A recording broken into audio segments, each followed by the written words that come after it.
உங்களோடு என்றும் இருப்பதாக, உம் ஆன்மாவோடும் இருப்பதாக. ஒருவருக்கொருவர் இறைவன் தரும் அமைதியை மகிழ்வோடு பகிர்ந்து கொள்வோம். அமைதி. உலகின் பாவங்களை போக்கும் இறைவனின் செம்மறி, எங்கள் மேல் இரக்கமாயிரும். உலகின் பாவங்களை போக்கும் இறைவனின் செம்மறி, எங்கள் மேல் இரக்கமாயிரும். உலகின் பாவங்களை போக்கும் இறைவனின் செம்மறி, எங்களுக்கு அமைதியை அளித்தருளும். இதோ இறைவனின் செம்மறி, இவரே உலகின் பாவங்களை போக்குகின்றவர். இவர் தரும் விருந்துக்கு அழைக்கப்பட்டிருக்கின்ற நாம் அனைவரும் பேறு பெற்றோர்.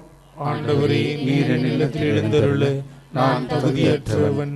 ஆனால் ஒரு வார்த்தை மட்டும் சொல்லி அருளும், எனது ஆன்மா நலமடையும்.